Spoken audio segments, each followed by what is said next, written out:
manage. All right. Welcome, everyone, to this month's regular meeting of the Political Theory SRC within IAPSS. Really happy for this one. Jintao is going to present to us, and I'm going to hand it over to you right now. Go ahead, Jintao. Okay, just to ensure everyone can see the screen. Okay, can everyone see my screen? Yes. Okay, great. So hi everyone. My name is Jintao. I just graduated from London School of Economics, BSc in philosophy, politics, and economics, and I'm now in University of Cambridge studying MPhil in economics. So today I want to share all my research, which has a title of the SemiLiberal Field, a useful account of the meaning of life. I does not have the intention to kind of save you from the eternal question of life, but just maybe some thoughts for you to think about. Okay, so the meaning of life is one of the most important questions for human beings. Most people reach for help regarding this question at some moment in life. There's a need for an answer, or at least a framework. So this research aims to explore a useful account that guides individuals to live their lives with a positive attitude. It first introduces the characteristics of a useful account. Then it explains why the existing accounts are not satisfying. After that, the research proposes the semi-liberal view, justifying how it is qualified as a useful account. In the end, I will respond to two key criticisms about the permissibility of the account, as well as the undesirable real-life implications. So first of all, I characterize a useful account with two key features. Firstly, it is action guiding. It should provide an unambiguous judgment on whether one's life is meaningful. Also, if a person fails to live meaningfully, the account should provide clear instructions on how to make adjustments and eventually live a meaningful life. Secondly, the account should be non-exploitative. Our concerns include actual and potential exploitation. A definition incurs actual exploitation when it disrespects people's diverse potential, interests, and capabilities. A definition incurs potential exploitation when it embeds undefined, ambiguous, or unreachable elements. Evil-intended parties can exploit the conceptual vacuum or ambiguity to promote their agendas, forcing people to live meaningfully. So there are three prominent schools regarding the meaning of life: nihilism, supernaturalism, and naturalism. So nihilism concludes that life is meaningless. Supernaturalism argues life has some meaning, but the existence of a spiritual realm, either in the form of the God or soul, is necessary for the meaning. Naturalism believes we can obtain the meaning of life in a world with only scientific principles. As this research seeks a useful definition for the general population, we will not consider nihilism or supernaturalism. Both of them are not action guiding. Nihilism rejects the existence of the meaning of life as a whole. Supernaturalism keeps the meaning of life as an exclusive privilege for spiritual realm believers. It denies the possibility of non-believers obtaining a meaningful life. Among the naturalists, there are disagreements between the subjectivists and the objectivists. According to orthodox subjectivists, a person's life is meaningful if his or her internal desire is satisfied. So subjective elements fully determine whether life is meaningful. Any external standard, rule, or value judgment is unnecessary and irrelevant. Scholars heavily criticize the subjectivist account for neglecting objective value or external reasons. There is a worry that when no external rules serve as restrictions or checks, people will have an absurd or detrimental interpretation of a meaningful life. Besides, people have multiple internal desires, which creates potential dilemmas when satisfying one desire suppresses another. For instance, a person may want to be fitter while being very tempted to eat a piece of high-calorie cake. More moderate subjectivists emphasize the sufficiency of satisfying a particular desire. Prioritizing one desire can indeed resolve this dilemma. However, there must be a convincing argument about why this particular desire is so distinctive that qualify it as a sole criteria for a meaningful life. The objectivists pick up what is neglected by the subjectivists. They emphasize the necessity of objective values for a meaningful life. They argue some actions have intrinsic objective value independent of subjective evaluation. A pure objectivist believes doing objectively valuable things is both necessary and sufficient to achieve a meaningful life. For instance, Peter Singer claims a meaningful life is an altruistic life. People should live to be a blessing to others, making choices concerning the whole universe. I criticize the pure objectivism for its vulnerability to actual exploitations. As the account neglects subjective feelings, it imposes a meaningful life on a person for doing something like worthy work, even if the person experienced strong hatred, distaste, or fear. Susan Wolf attempts to rescue objectivism by including subjective passion as another necessary element for the meaning of life. Based on her hybrid fitting fulfillment view, the meaning arises when subjective attraction meets objective attractiveness. By including the subjective element, Wolf alleviates our anxiety over actual exploitation in the form of coercing people to do things they do not wish to do.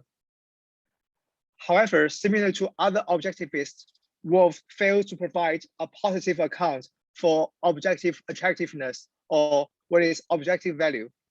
She rejects all existing views and concludes that finding a satisfying account of objective value is an unsolved problem in philosophy.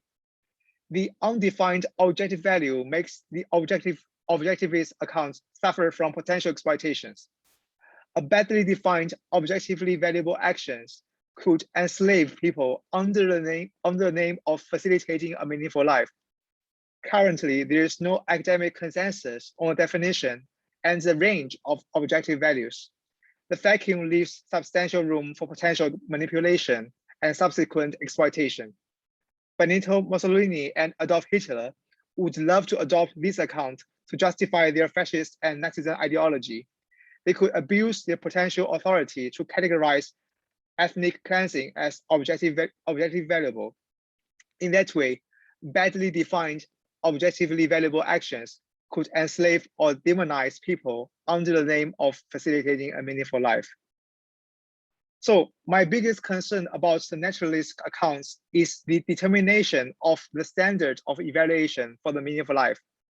Both the subjectivist and the objectivist accounts believe there is a universal objective standard of evaluation for what makes life meaningful. Both schools claim they have discovered the common proper end for humans. All people ought to live their lives pursuing the identified end. People should not ask why this end. They only need to try hard to reach this end. The point of disagreement between the two accounts is the content of the proper end.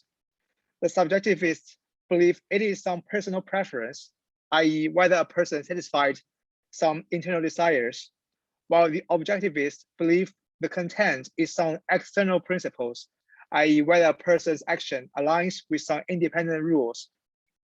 Both schools defend their interpretation as the only correct one that applies universally. So I argue it is a bad practice to assume a universal objective standard of evaluation.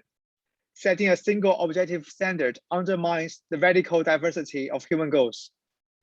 We respect heroes who sacrifice their own lives to protect others, but we also admire artists who care nothing but color and musical notes. We appreciate volunteers who devote their lives to animal conservation, but we also envy a village couple who dedicate their lives to each other. Some people live to fulfill their desires. Some people live to exemplify external principles. A single standard of evaluation, no matter its content, is more aligned with the subjectivist or the objectivist view, cannot accommodate the richness of ideal human aims. So in other words, adopting a single objective standard is underappreciating the diverse value of humans. It is a form of actual exploitation. Hence, we should reject the universal objective standard of evaluation.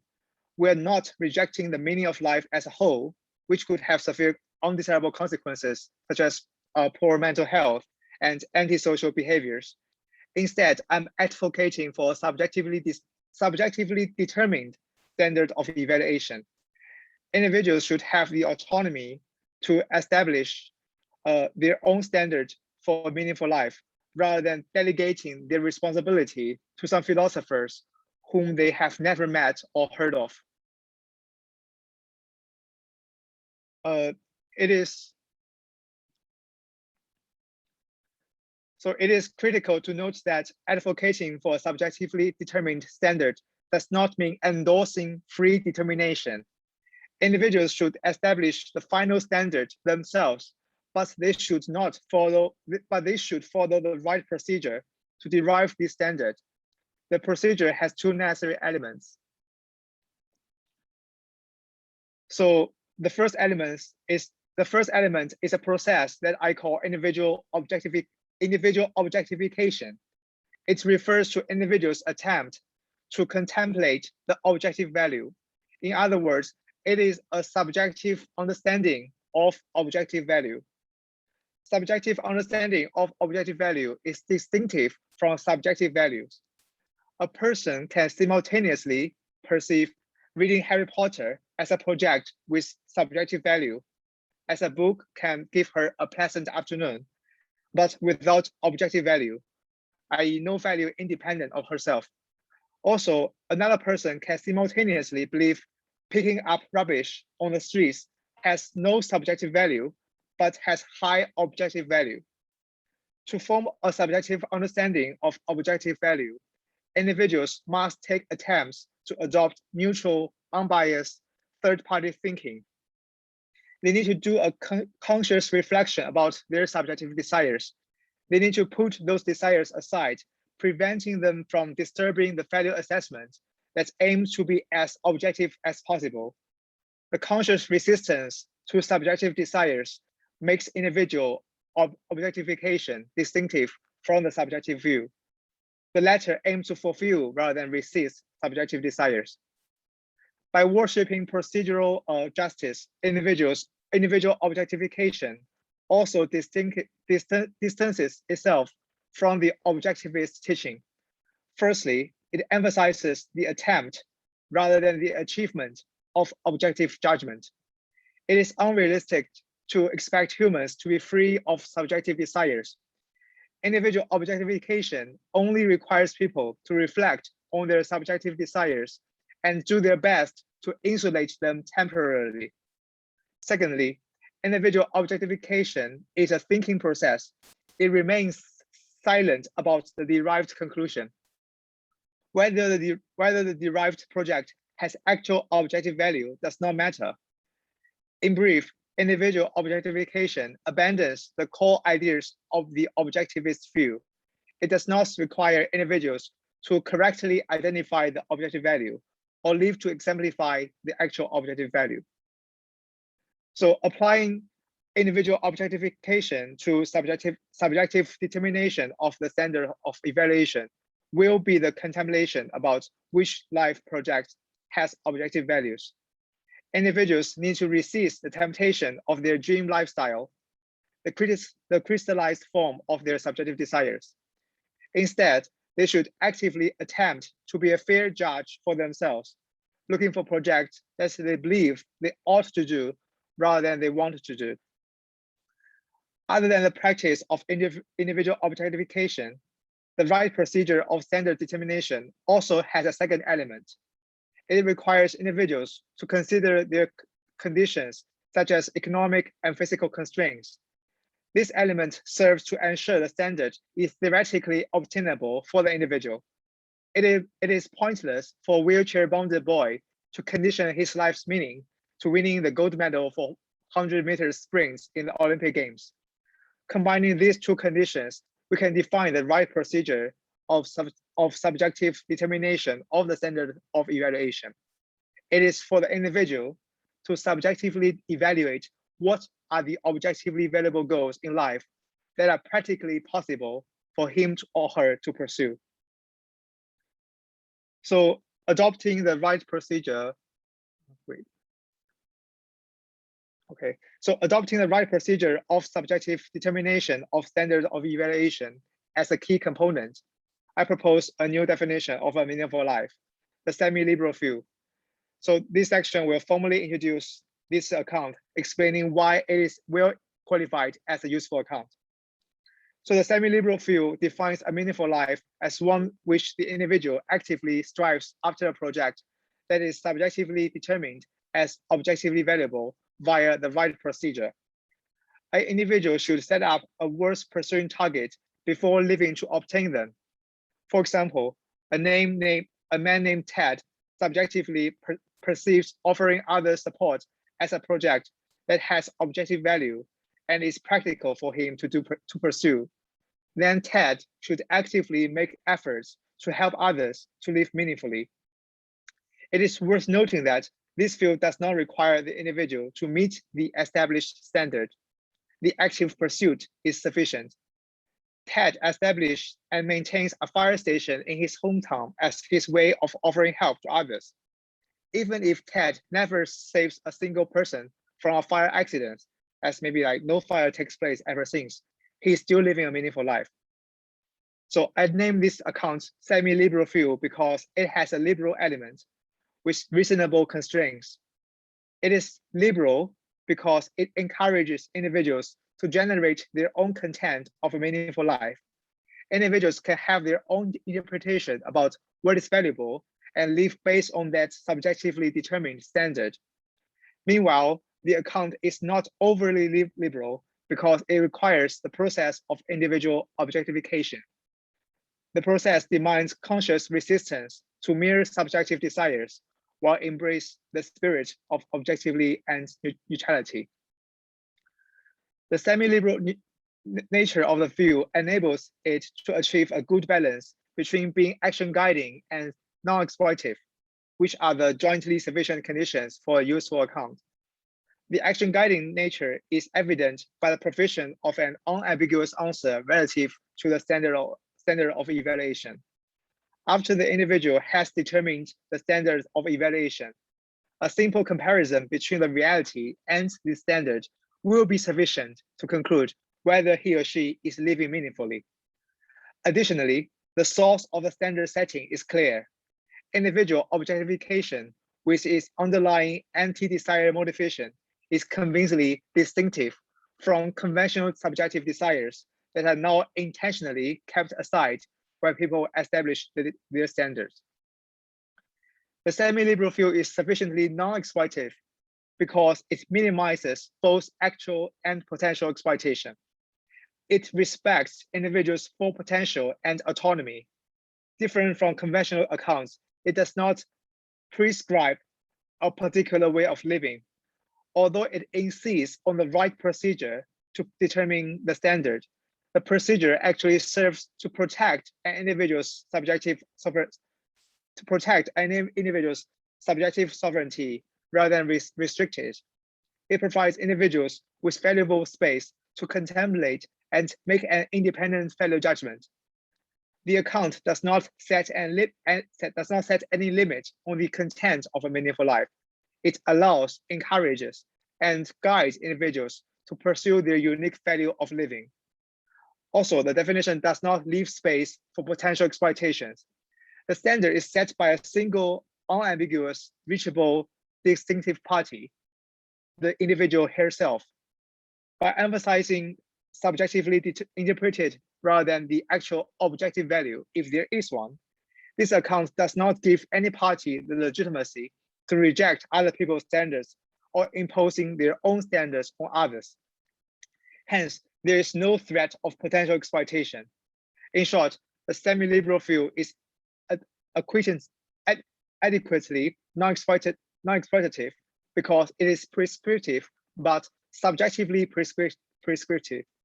Instead of dictating what a correct standard is, it provides the necessary methodological guidance and encourages individuals to initiate their own investigation of this question. So at this point, I will be very surprised if none of the readers or audience raise their eyebrows and criticize the semi-liberal account for being too permissive. Now I want to aim to defend my account against such criticism. I argue the semi-liberal account possesses a reasonable level of permissibility. All the discretions the account authorizes are justifiable. The current level of permissibility is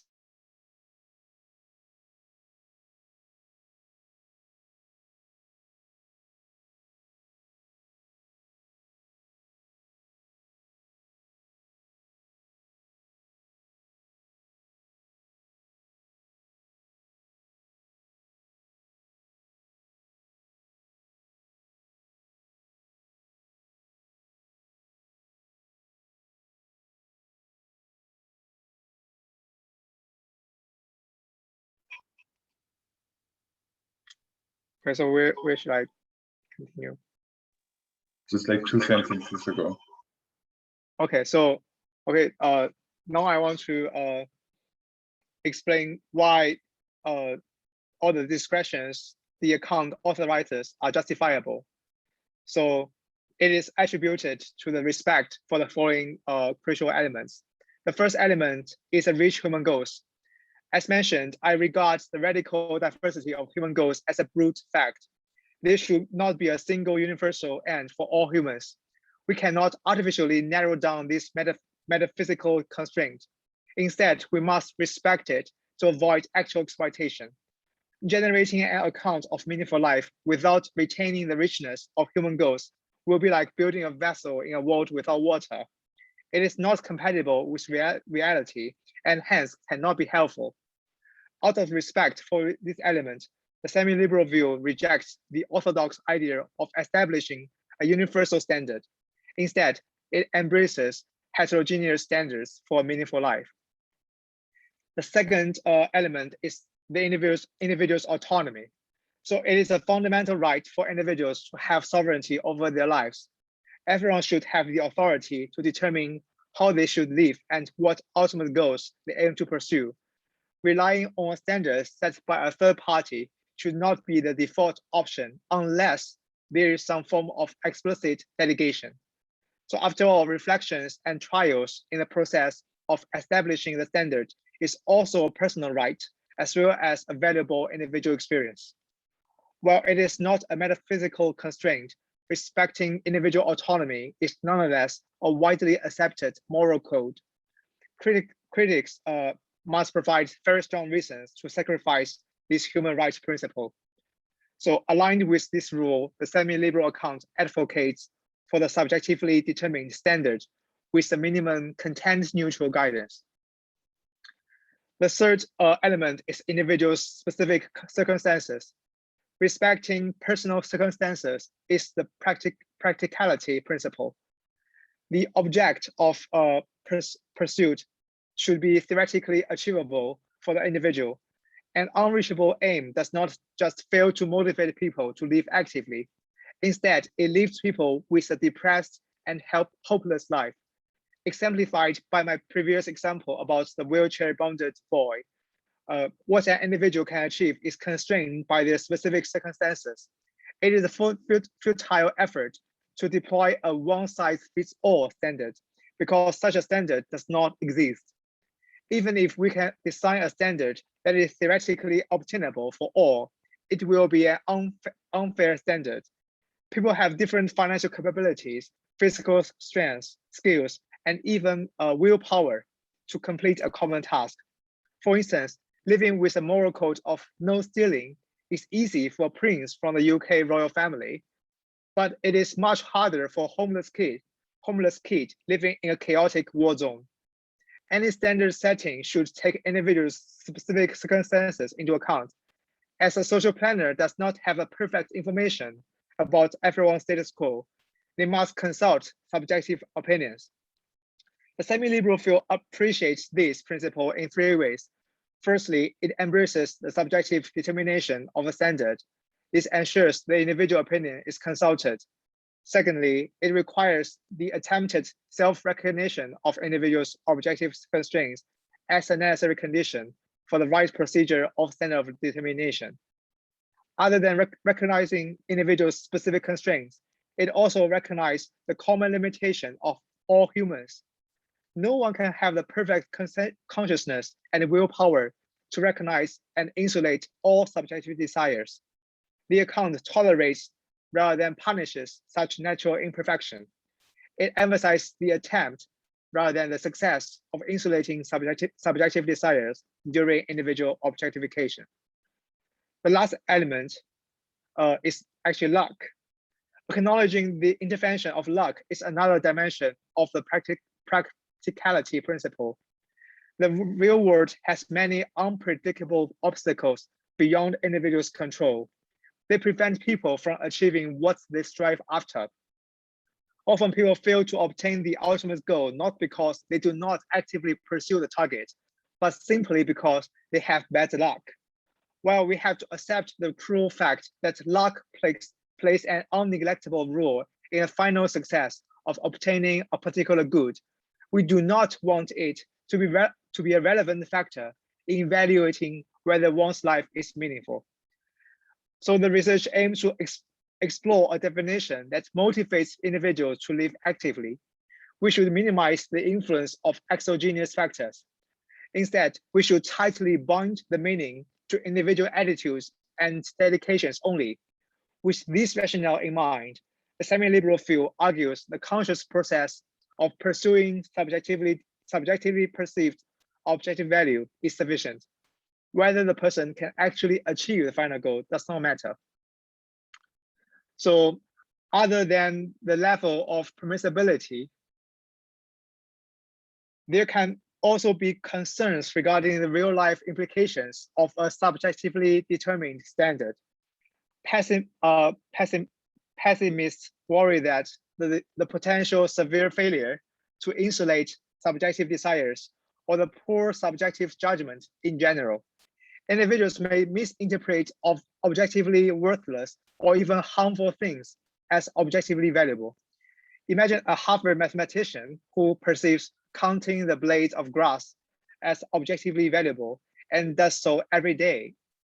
So the semi-liberal field will categorize her as living meaningfully. However, scholars like John Rawls deem such categorization as ridiculous. Some cases are more worrying, believing that eliminating half of a population is the only way to save the universe. Thanos in Avengers perceived killing humans as objectively valuable and therefore actively engaged in the project of a mass massacre. Based on the semi-liberal view, many Thanos-like villains are living meaningful lives. So I have 4 responses. Firstly, I want to question whether the criticism about the subjectively determined standard has a legitimate basis. Whether people criticize counting the blades of grass as objectively valueless, the source of judgment is not the real objective value.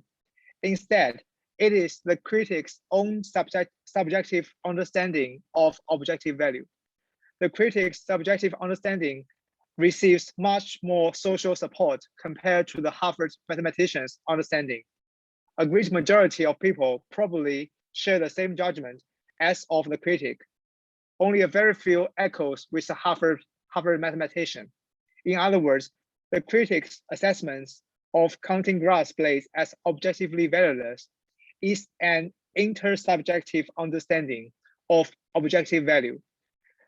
When critics attempt to disqualify individual objectification by claiming an unacceptably large discrepancy between subjectivity and objectivity, they are actually looking at the difference between subjectivity and intersubjectivity. Critics should recognize intersubjectivity is not objectivity. Intersubjectivity is not superior to subjectivity. Reflecting on historical events such as equal rights movements, people's evolving attitudes towards scientific development, or the relationship between humans and the environment, we should acknowledge that intersubjective understanding of objective values is far from a perfect proxy for objective value. A community can worship a specific action or value for prolonged time before abandoning it, labeling it as barbaric and evil, vice versa. So when we tease the Harvard mathematician for counting the grass blades, think about the lay people who demonize Nicholas or Copernicus as the messenger of the devil for supporting heliocentrism.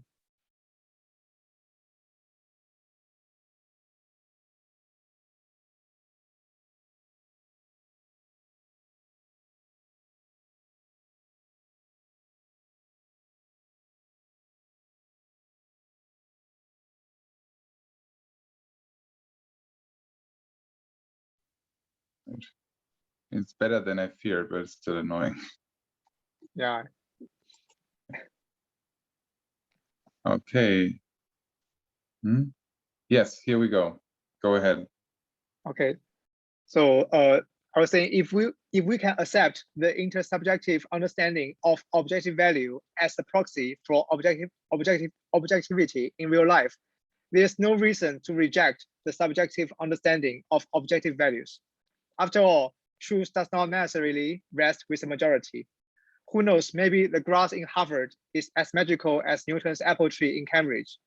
It is a social blessing that there are individuals like this. They have sharp eyes to correctly identify objectively worthy things that have been misperceived by society as worthless. Retaining subjective interpretation of objective value means reserving the valuable space for these brave social pioneers to drive society forward. Self-recognition is especially crucial for them to stick up for their beliefs when they face overwhelming social stigma. That being said, I'm not denying that individual objectification can sometimes result in socially undesirable conclusions. The Thanos example will illustrate this point. However, the socially undesirable outcomes should not undermine the plausibility of the semi-liberal field. It is necessary to reiterate the purpose of the account. I established the semi-liberal account to guide individuals to live their lives with a positive attitude. Unlike video games, there's no non-player character in real life.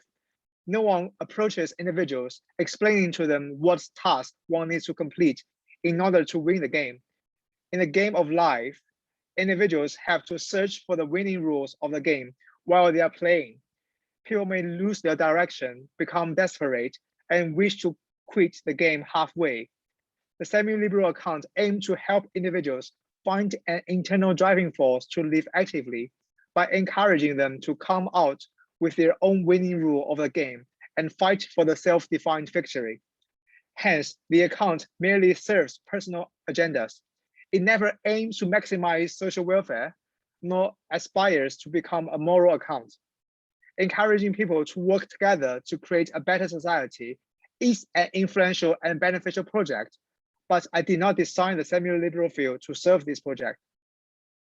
Still, critics may argue that even if the semi-liberal account is not designed to focus on the social dimension, it is still responsible for the negative social consequences it creates. However, is it really the account that generates the bad outcomes? Instead of blaming the semi-liberal field, we should reflect on why people will conclude socially undesirable things as objectively worthy. One potential answer is that a particular society makes the wrong judgment. It dislikes objectively valuable projects while desiring objectively valueless or harmless projects. We have evaluated this point in our previous discussion about intersubjective understanding of values. Now let's focus on a less controversial scenario where the individual, rather than a society makes the wrong judgment. For instance, if a person perceives murder as objectively worthy, who should be blamed for it? I incline to believe that the social environment should take the main responsibility. The family background, the education system, the social norms, as well as the government propaganda all play a part in shaping people's understanding of values. Individuals interact with these social forces. They reflect and modify the value judgment conveyed by these forces to form their own set of value codes. There is usually the shadow of social influence behind the formation of individual value judgment. The rise of capitalism is arguably the main force behind the individual worship of consumerism and the belief that spending is cool and money can buy happiness. We can also attribute racism at personal level to the decades-long systematic racism at the country level and the legal use of African-American slaves in plantations. When individuals' understanding of objective values goes too far astray, we should scrutinize the society we live in and investigate why it has been sending the wrong signal. An account about the meaning of life is innocent. If a person indeed perceives murder as objectively worthy, we still can foresee negative social consequences, regardless which understanding of a meaningful life a person endorses.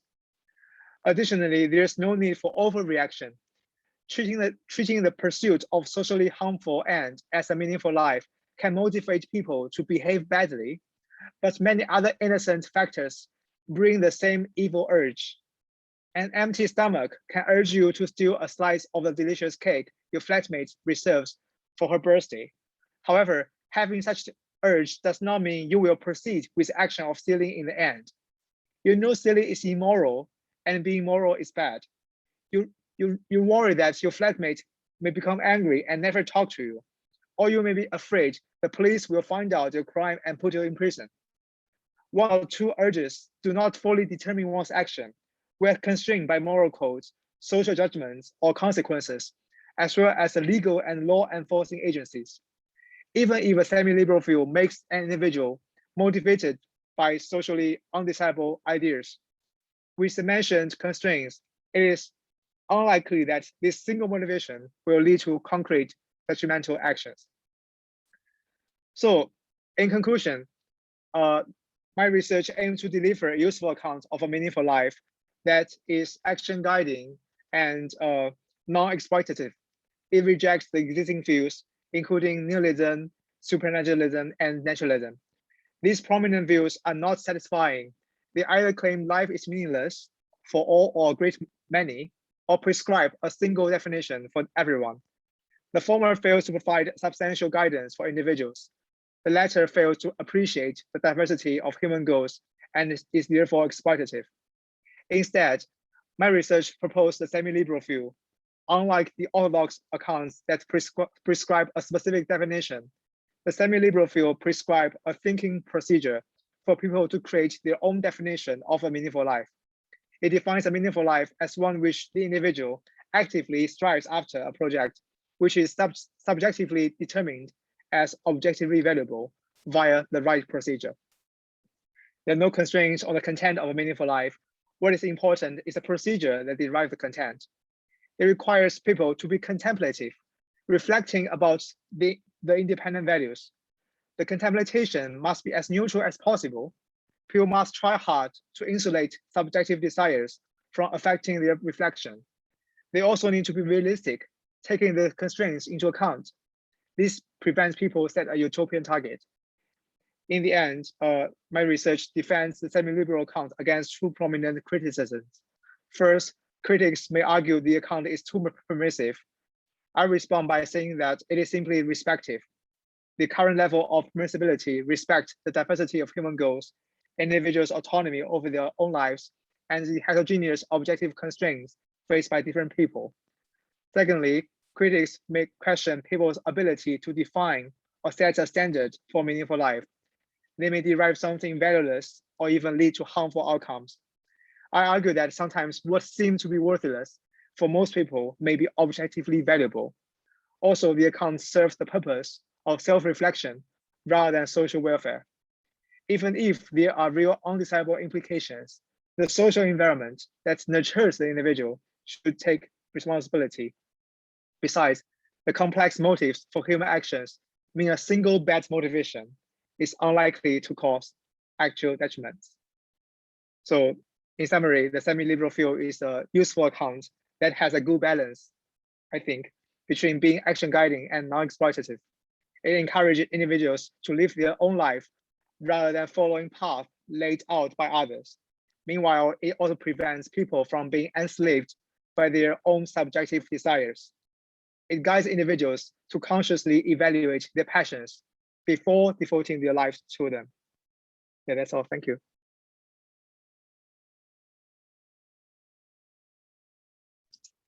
Thanks, Jintao. That was really interesting. Yeah, I mean, we started a little late. I think we could continue with questions until like I don't know, like 6:15 or 6:20. So yeah, I'll leave the floor to you, like to pick your questions. I have one, but I don't have to be the first one, I think, being as I'm the chair as well. So yeah.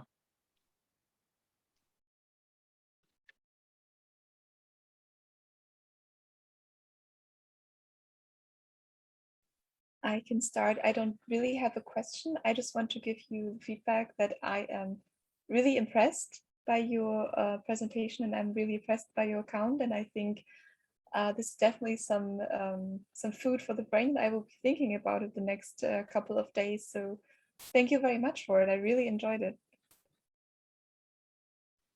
Thank you so much, Vanessa. You can reach me via WhatsApp or email. Yeah, we can discuss later.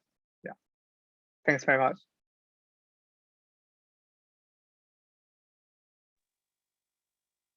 All right. To be honest, I actually have a bunch of stuff, like comments and questions. I just start with the first one. Like I just found all of this so evocative, so I have a bunch of stuff now.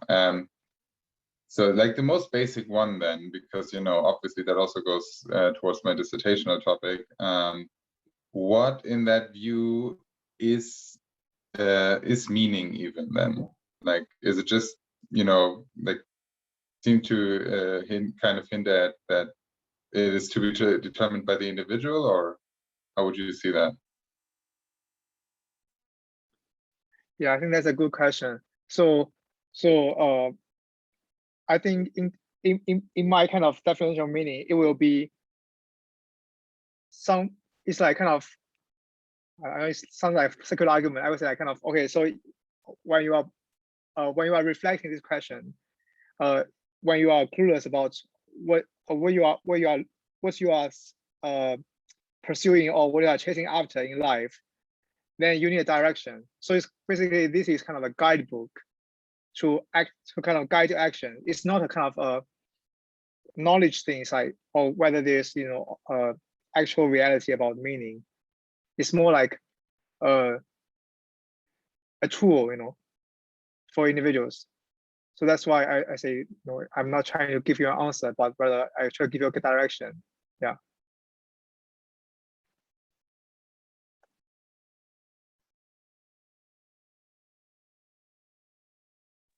I mean, stop me, you guys. Like I said, I have a whole list here. But yeah, for now, I think the next thing that interests me, I think most is like how, like you said, you're mostly defending it, the semi-liberal account, yeah, against two criticisms. But how does the semi-liberal account, in your mind, line up with like deliberative morality, for instance, and also at the same time with existentialism? Because I thought, like with deliberative morality, I think there's kind of an overlap in all those areas where it's about also about like interpersonality and stuff. And like with the existentialist angle, I think like that just really fit with subjectively picking objective values. So how do you imagine that? Can you elaborate more? So I don't really get a question. So you are saying whether they overlapping or conflicting?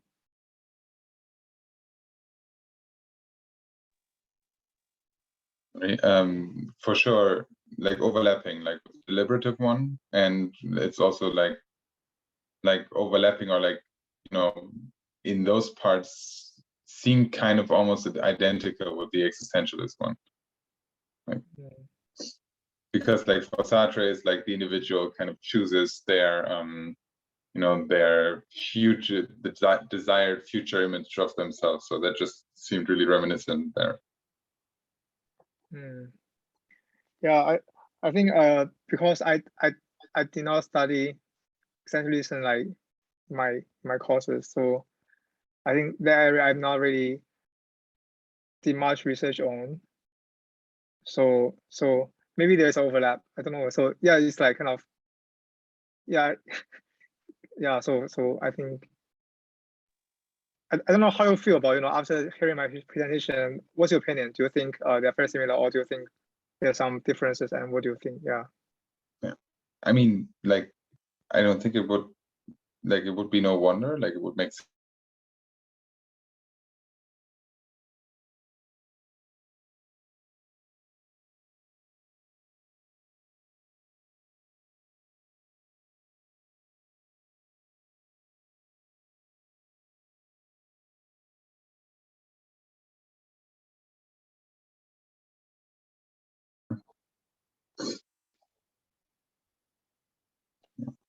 Should be up and running in a second again. Is this recording on my side? Yeah, we're back.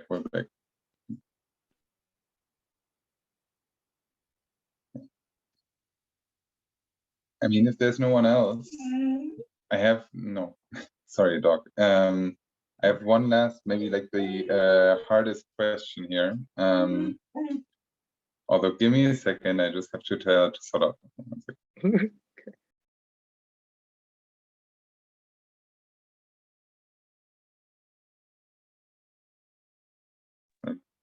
Sorry.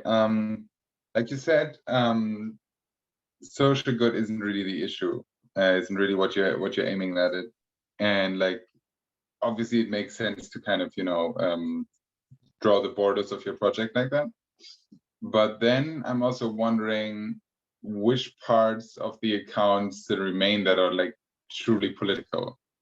Like, maybe I'm just viewing the political too much through a conflict lens, but like, if ideas of good living, or like the social good, aren't really in the picture anymore, then yeah, that doesn't really line up with my idea of the political, because it kind of like, you know, just like sort of outsources that to maybe like a democratic realm of like interest, you know, just like appeasement in a way, but it's not really accounting for you know, those differences and those tensions between those ideas of subjective good.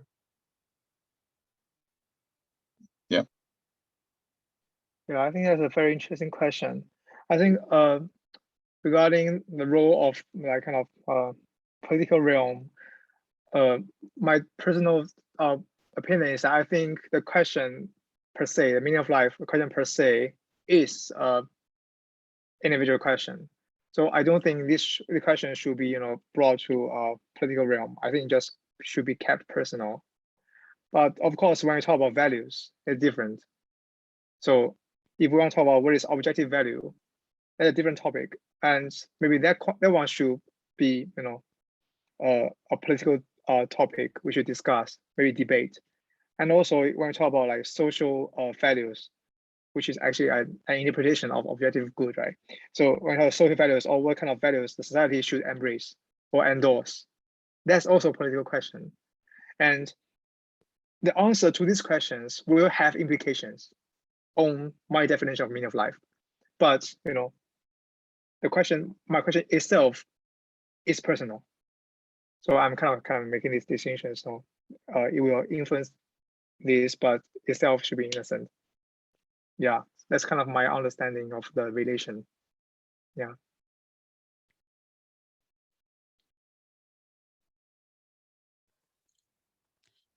this reminds me a little bit of the arguments between the connection between the Nicomachean ethics and then the politics in the Republic, where it was the pursuit of the personal good eudaimonia, but then actually there's a lot of scholars now who believe that his ethics highly influences politics, but it's two different spheres, the meaning of pursuing the good life and then how the state facilitates that good life. Reminds me of that, where a lot of people treat them as two separate questions, but actually when you read them, they're very closely related if you read them side by side.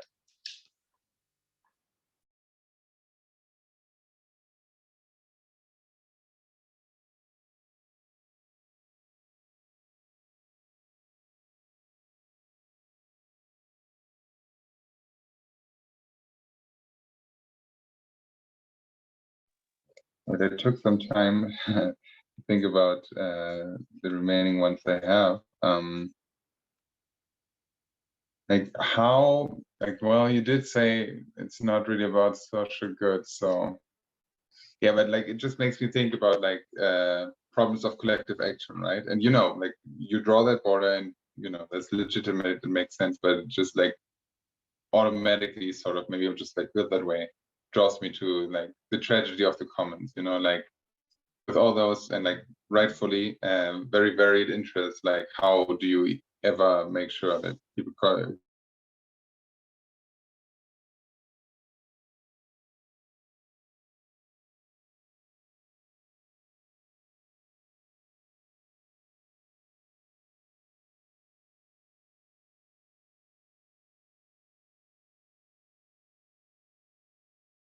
This paper, I was actually like, there was one period I really, you know, investigate about collective good and collective values, but then I realized, no, I cannot really, you know, have a conclusion on that. And I just gave up. I just, you know, come back to more kind of individual kind of realm. I think, you know, maybe that's the area this question should lay on, because if we want to expand the realm, it become more and more complex and beyond my capacity to really, you know,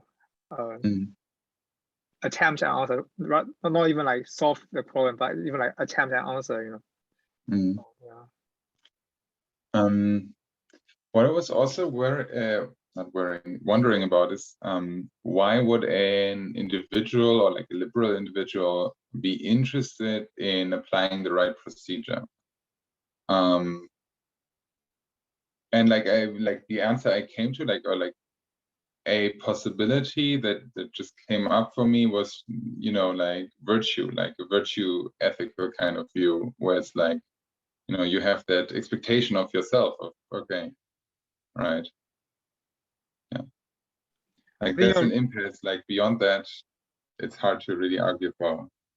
Yeah, I think you are really pointing a very crucial point here, like, okay, this is a crucial thing.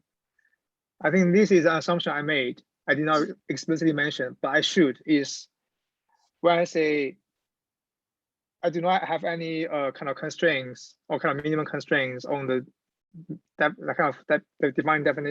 defining a meaningful life. I'm actually putting in this assumption that I'm asking people to be contemplative. Or in other words, like you must be a thinker to have a meaningful life. That's the assumption I'm making. So yeah, it should not be taken for granted. You know, like people may not want to think. Like Plato may think, you know, you need to think to be oppressed by. Not everyone thinks so. So that's definitely an assumption I'm making. And one way to try to kind of support this assumption is saying that, oh, by reserving this ability or this requirement for thinking, I'm actually protecting you from, you know, taking away your freedom, or, you know, so like kind of perceiving other things. It's kind of the opportunity cost. That's kind of an argument, but ultimately I think you're right. This is an assumption I'm making.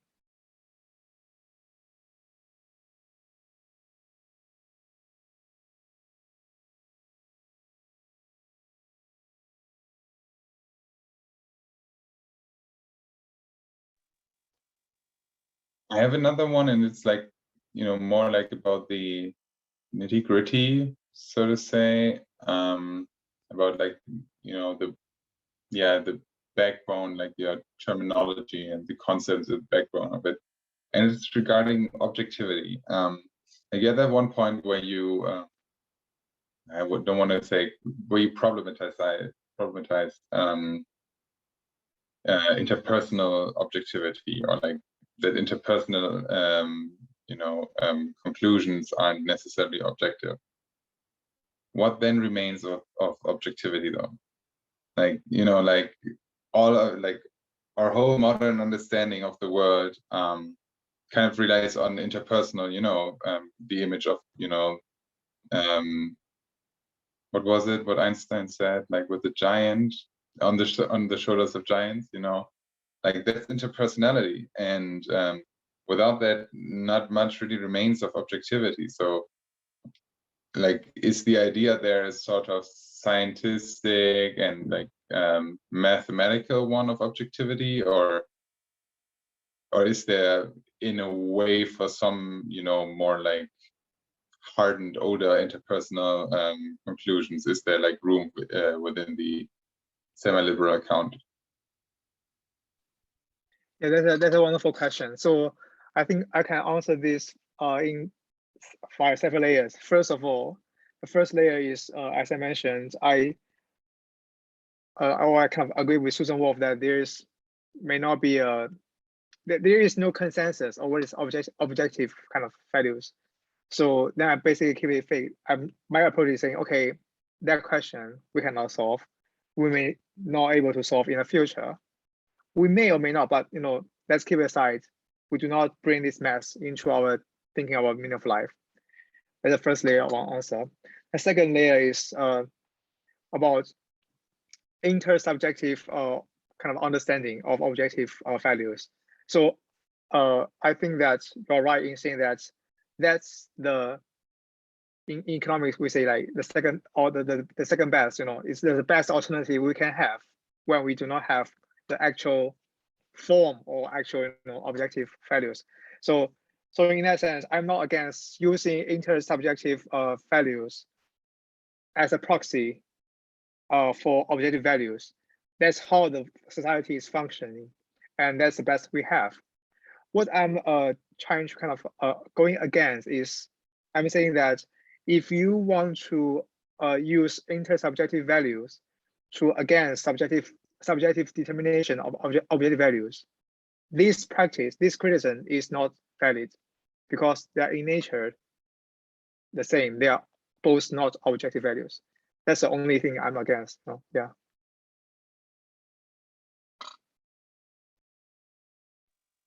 That's all of my barrage. Oh, gotta remember to put out the volume when I talk. That's my whole barrage, and damn, you really responded amazingly to all of it. It was really satisfying. Thanks. Thanks for the question as well. Thanks all audience.